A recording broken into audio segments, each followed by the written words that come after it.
नमस्कार। आप देख रहे हैं स्पेशल कवरेज न्यूज़। मैं हूं शिव कुमार। मेरे साथ हैं आलोक पाठक सर। स्वागत और अभिनंदन। आज देश में बड़े विकराल हाल है। देश में पूरे में भयंकर अफरा तफरी का माहौल है। सांसद पिट रहे हैं, सड़क पर गिर रहे हैं। ये हाल देखकर एनडीए के दो बड़े सहयोगी दल भौंचक्के हैं। नीतीश आज अपने डिप्टी सीएम विजय चौधरी के घर पहुंचे और उसके बाद उन्होंने बैठक ली है पार्टी। नायडू भी इस घटना से आहत दिखे हैं, क्योंकि एक टाइम तो नायडू और ममता दोनों एनडीए सरकार का हिस्सा थे, अटल बिहारी वाजपेयी सरकार में। सोच रहे हैं कि साथ रहने के बाद भी यह असर होगा। इस पूरी खबर के बाद राहुल ने, चर्चा है कि राहुल ने शायद फोन किया है। किस बड़े नेता को किया है, क्या किया है, वो पूरा घटनाक्रम समझेंगे आलोक सर से और एक एक सवाल को समझने का प्रयास करेंगे कि आलोक सर, ये जो सब चल रहा है इसका क्या परिप्रेक्ष्य बनेगा। क्या नीतीश और नायडू में ये पिटाई देखकर सोचने को, विचार करने पर मजबूर हो जाएंगे। देखिए, ममता बनर्जी के व्यक्तिगत संबंध नीतीश जी से भी बहुत अच्छे हैं, चंद्रबाबू नायडू से भी अच्छे हैं। जिस दौरान वो अटल जी की सरकार में सरकार का हिस्सा थी, ये दोनों लोग मंत्री थे। मतलब नायडू तो आंध्र प्रदेश में थे और नीतीश जी केंद्र सरकार में मंत्री हुआ करते थे। और एक जमाने में थर्ड फ्रंट बनाने की भी बात होती थी, तो नीतीश, नायडू और ममता बनर्जी में आपस में कई बार बातचीत होती रही। और तीनों लोग तीन राज्य के मुख्यमंत्री भी थे। चंद्रबाबू नायडू आंध्र प्रदेश के मुख्यमंत्री थे, ममता बनर्जी बंगाल के मुख्यमंत्री थी और नीतीश जी बिहार के मुख्यमंत्री थे। तो एक तो एनडीए का हिस्सा भी रहे हैं, बाद में भी इंडिया थर्ड फ्रंट की जब जब बात थी, ये तीन लोग आपस में बात करते थे। और ममता बनर्जी के भतीजे पर हमला, आप समझ रहे हैं? जी तो ये बड़ी बात हो गई ना। ममता बनर्जी के भतीजे पर हमला हो गया तो भाई नीतीश ममता दीदी को कितना मानते हैं, नायडू जी कितना मानते हैं, सब तो भाई भाई घर के बच्चे को एक तरह से चोट हमला हुआ है। और एक सज्जन तो ये दावा कर रहे थे कि, मैं पुष्टि नहीं कर रहा हूं, लेकिन उनका कहना है कि राहुल गांधी से बात हो गई है नायडू की। अब आप सोचिए, इससे घबरा कर सुनने में आया है कि बंगाल सरकार ने 5 लोगों की गिरफ्तारी कर दी है आज। अच्छा, कल कल जो देखिए, दो तीन चीजों का को जोड़ना पड़ेगा। राजनीति में कभी बदले की जगह नहीं होती है। जिस तरह से बंगाल में भाजपा का शासन आया और जो वाई कैटेगरी की संभवतः सुरक्षा दी गई थी अभिषेक बनर्जी को, वापस लिया गया। और सुरक्षा वापस लेने के 2 हफ्ते के अंदर ही अभिषेक बनर्जी पर हमला होता है। और कुछ वीडियो तस्वीरों में ये दावा किया जा रहा है कि जो भीड़ थी उसमें कुछ भाजपा के कार्यकर्ता भी। ये जो भाजपा कह रही थी कि आम जनता का गुस्सा है। और एक चीज और हो रही है,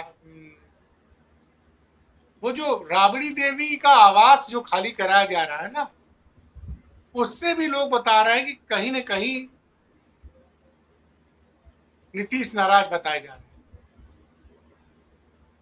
नीतीश को मुख्यमंत्री की कुर्सी छोड़े अभी 2 महीने भी नहीं हुए, वो अपने उप मुख्यमंत्री के पास पहुंच गए थे और पूछ रहे थे क्या क्या चल रहा है सरकार में। जो जवाब दिया गया सूत्रों के हिसाब से वो बहुत नाराज है। ऊपर से बंगाल की घटना। अब जब कहीं शुभेंदु अधिकारी हीरो बन रहे थे पिछले कुछ दिनों से। लगातार बांग्लादेश के लोग जो अवैध रूप से भारत में रह रहे थे, बड़ी संख्या में बॉर्डर छोड़ के जा रहे थे। उससे बड़ी भारतीय जनता पार्टी का अमित शाह बड़े प्रसन्न थे, एक अच्छी इमेज बन रही थी। लेकिन कल जो तस्वीरें आई हैं अभिषेक बनर्जी को लेके, उसके बाद कल्याण बनर्जी का सुबह जो वीडियो आया, जो उससे शाम होते होते चिंताएं बढ़ गई थी। किसी बीच खबर आई कि 5 लोग गिरफ्तार किए गए हैं। आप समझिए शिव कुमार जी, नीतीश जी और चंद्रबाबू नायडू इसके पहले भी एनडीए छोड़ के जा चुके हैं। नायडू जी मेरे एक साथी थे, वो याद दिला रहे थे कि याद कीजिए कि नायडू इसलिए एनडीए के साथ आए थे कि एनडीए की सरकार बनेगी तो विशेष राज्य का दर्जा दिया जाएगा आंध्र प्रदेश को, क्योंकि आंध्र प्रदेश जो बड़ा राज्य था बंटवारा हो गया, तेलंगाना एक अलग राज्य बन गया, तो उसके रिसोर्सेस बढ़ गए ना।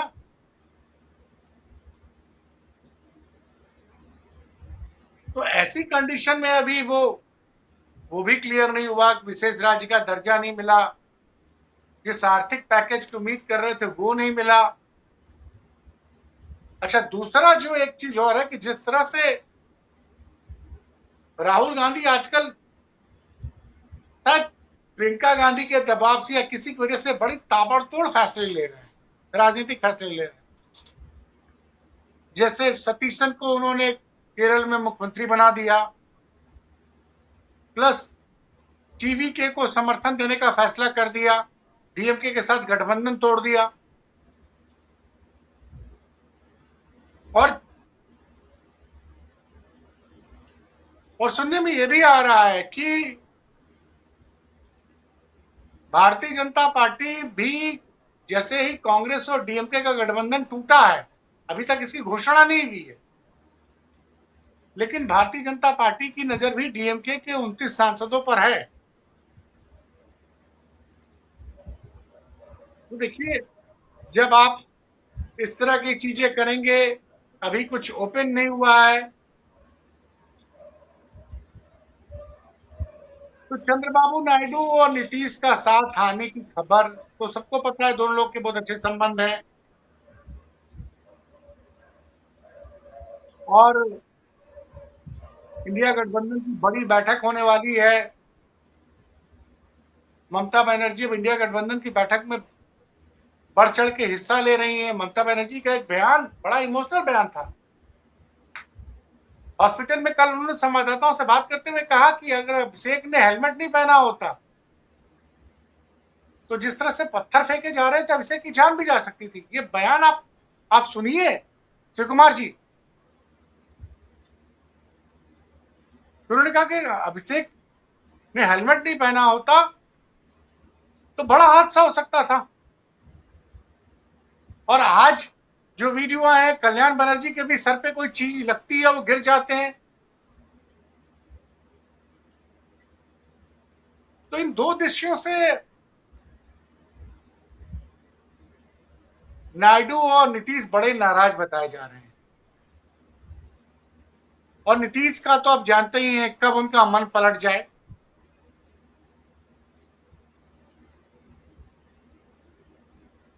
तो मैंने पहले भी कहा था कि नीतीश अगर दिल्ली जा रहे हैं तो हो सकता है कि दिल्ली जाके बड़ा खेल कर दे। अभी तक तो मुख्यमंत्री के रूप में इस्तीफा देके 2 बार एनडीए को छोड़ के और आरजेडी के साथ सरकार बना चुके हैं वो। तो अब क्या दिल्ली में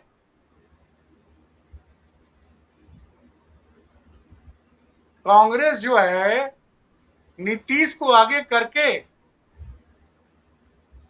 और अभी नायडू देखिए आंध्र प्रदेश में उनकी पूर्ण बहुमत की सरकार है, मुख्यमंत्री हैं, उनको चाहिए स्पेशल राज्य का दर्जा और आर्थिक पैकेज। तो राजनीति में कुछ भी संभव है। देखिए, अब से कुछ दिन पहले ही राहुल गांधी ने कहा था कि साल भर के अंदर मोदी जी की सरकार गिर जाएगी। जिस तरह के आर्थिक हालात है देश में, वो संभल नहीं रहे हैं बीजेपी से। जो 8 रुपए करीब पेट्रोल डीजल सीएनजी का दाम बढ़ा है। कल सुबह जब ये वीडियो आप डालेंगे तब तक पता चलेगा कि कॉमर्शियल गैस और डोमेस्टिक गैस का भी कहीं दाम ना बढ़ जाए। है? बिल्कुल सही कह रहे हैं। अच्छा, कच्चे तेल का दाम कम हो रहा है तो पाकिस्तान वगैरह में पेट्रोल डीजल का दाम कम हो जा रहा है, हमारे यहाँ बढ़ रहा है। बीच में आप जरा गूगल पे सर्च कीजिए, कल कच्चे तेल का दाम जो था पर बैरल $91 पर बैरल तक आ गया था। तो ये जो परिस्थितियां बन रही हैं, इन परिस्थितियों में कुछ भी संभव है। भारतीय जनता पार्टी उत्तर प्रदेश में बुरी तरह से उलझ गई है। मध्य प्रदेश में भी मोहन यादव के बयान से कांग्रेस कार्यकर्ता बड़े नाराज बताए जा रहे हैं। भारतीय जनता पार्टी अपने 3 मुख्यमंत्रियों को लेकर फंसी हुई है।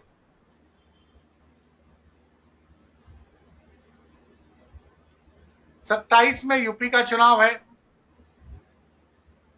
उसके बाद मार्च में, जनवरी फरवरी मार्च में यूपी का चुनाव है, अक्टूबर नवंबर आते आते गुजरात में चुनाव है, उसके बाद 28 में 4 बड़े राज्यों में चुनाव है, मध्य प्रदेश, राजस्थान, छत्तीसगढ़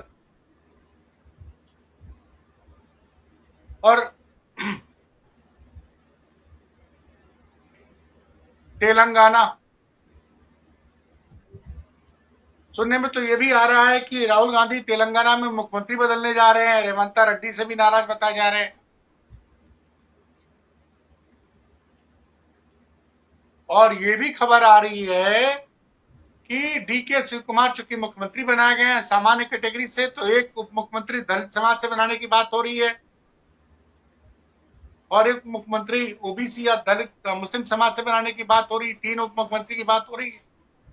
तो अभी तो नहीं, लेकिन 3 जून को कर्नाटक में शपथ ग्रहण के बाद जून के पहले हफ्ते में हो सकता है कि ये सारे नेता, आप जो इंडिया गठबंधन की बैठक बुलाई गई है, इसमें हो सकता है कि ये नीतीश की पार्टी, नीतीश भी शामिल हो, चंद्रबाबू नायडू भी शामिल हो, तो उसके बाद तो आप समझ जाएंगे।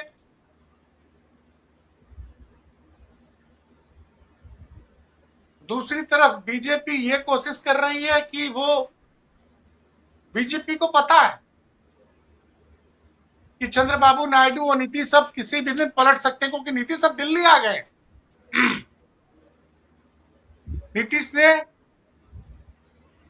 नीतीश ने देखिए 2 काम किया। नीतीश 2 बार लड़े गठबंधन में चुनाव, 15 में और 20 में। तो दोनों बार क्या हुआ कि वो सबसे बड़ी पार्टी बन के तो नहीं उभरे। 15 में आरजेडी 80 सीट लाई, नीतीश 70 सीट लाए। 20 में तो और बुरा हाल हो गया, बीजेपी 78-80 के करीब लाई और नीतीश की पार्टी जेडीयू 45 के आसपास, 50 के आसपास रुक गई। लेकिन 2025 में चुनाव होता है, उसमें जेडीयू पहुंच जाती है 90 के करीब सीट।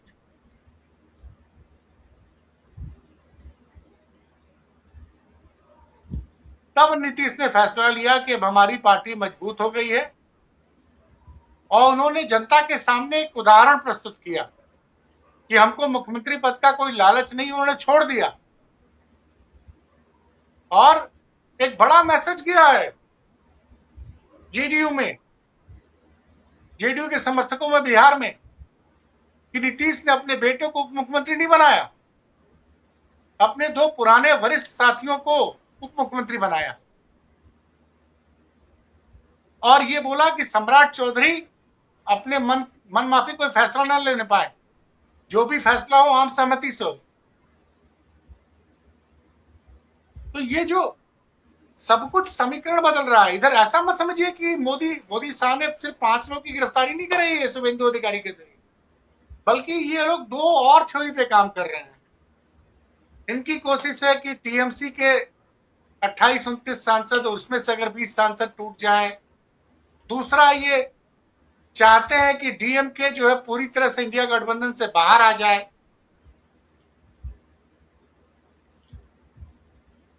तो मोदी साहब को भी पता है, इसीलिए वो ढूंढ रहे हैं कि अगर ये अच्छी तरह से मोदी और शाह जानते हैं कि जिस दिन चाहेंगे नीतीश और नायडू, हमारी सरकार गिर जाएगी। क्योंकि जब नीतीश और नायडू समर्थन का वापस लेने का फैसला लेंगे, तो आप जानते हैं बाकी जो छोटे छोटे दल हैं, जैसे शिवसेना है, एकनाथ शिंदे नाराज है, उनसे मुख्यमंत्री का पद ले लिया गया, उनको उप मुख्यमंत्री बनाया गया, वो भी छोड़ सकते हैं। और आप ये जान लीजिए कि महाराष्ट्र में भी इंडिया अलायंस खेल कर सकता है। भले भाजपा के पास 132 विधायक हैं, लेकिन अगर अजीत पवार की पार्टी और शिंदे की पार्टी और एकनाथ शिंदे को इंडिया अलायंस अगर मुख्यमंत्री बनाने का ऑप्शन दे, तो वहां पे भी सरकार जा सकती है। तो इस वक्त जो परिस्थितियां हैं मोदी के लिए, बंगाल जीत का जश्न ये लोग ढंग से मना भी नहीं पाए कि बड़ी परेशानी खड़ी हो गई। और खासकर इसमें इनकी परेशानी बढ़ी है पिछले 2 दिनों में। ममता बनर्जी के भतीजे पर जिस तरह से हमला हुआ है, और ममता बनर्जी घायल शेरनी है। एक तो वो बार बार विपक्ष कह रहा है कि 27 लाख वोटरों का जो नाम काटा गया, जो नहीं जोड़ा गया, भाई अभी तक राहुल गांधी ने किसी पब्लिक फोरम में ये नहीं कहा था कि साल भर के अंदर सरकार गिर जाएगी। अच्छा, जनता भी बहुत नाराज है। अब जनता पूछ रही है कि भाई आर्थिक संकट जो था वो तो 1 मार्च से था, आपने क्यों चुनाव कराया बंगाल में? और बंगाल में आपकी सरकार बन के उसका ताबड़तोड़ पेट्रोल डीजल का दाम बढ़ाया जा रहा है। उत्तर प्रदेश में तीसरा झटका लग गया, पेट्रोल डीजल सीएनजी के दाम बढ़ाए, अपना बिजली का बिल अब इस महीने 10% बढ़ के आएगा। महंगाई अलग बढ़ गई है। तो शिवकुमार जी ये, और वैसे ही अखिलेश यादव तो खुलेआम कह चुके हैं कि जिस दिन यूपी में हमने सरकार बना ली तो हम चुनाव 2027 का जीतेंगे, केंद्र की सरकार वैसे ही गिर जानी है। मैं पहले भी कह चुका हूं, नीतीश जी का दिल्ली आने का मतलब है कि कभी भी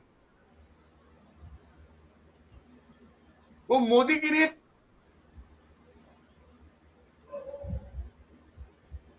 कभी भी वो, आप देखेंगे कि नीतीश और नायडू का एक चिट्ठी आ गई कि हमने समर्थन वापस ले लिया।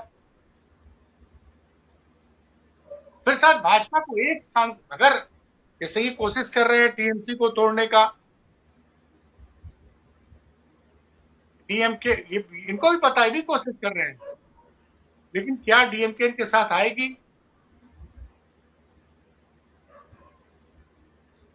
क्या टीएमसी के सांसद टूटेंगे? और टीएमसी के सांसद क्यों टूटेंगे? जब केंद्र में मोदी की सरकार ही चली जाएगी तो टीएमसी के सांसद टूट के करेंगे क्या? तो ये तमाम सवाल हैं जिनका जवाब अगले हफ्ते 10 दिन के अंदर आ जाएगा। और वैसे भी उत्तर प्रदेश के जो हालात हैं, उत्तर प्रदेश में एक जानकारी और दे दूं कि अखिलेश यादव को मुख्यमंत्री बनाने के लिए शिवपाल यादव ने पूरे प्रदेश का दौरा शुरू कर दिया है।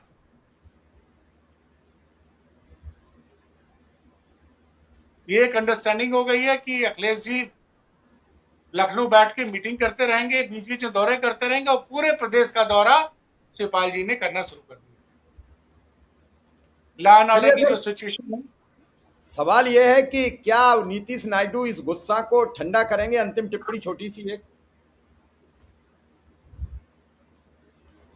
देखिए नीतीश के मन में क्या चल रहा है सिर्फ भगवान ही जानता है।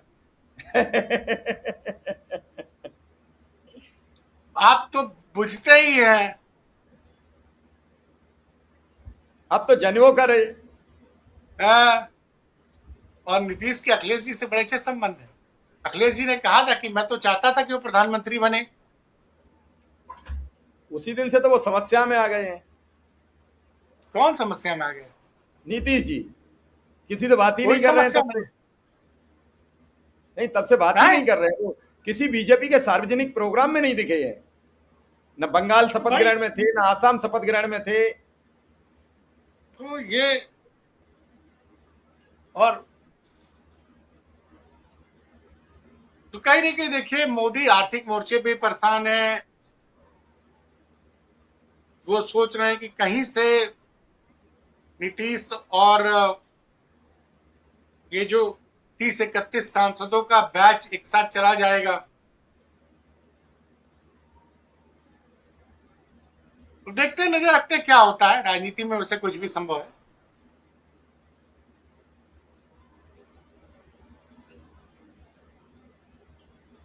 तो इस घटना पे और अपडेट हम लोग देते रहेंगे। शिव कुमार जी अब इजाजत दीजिए। चलिए, आपने बहुत डिटेल में सब कुछ बता दिया है। आपका बहुत बहुत आभार, बहुत बहुत धन्यवाद।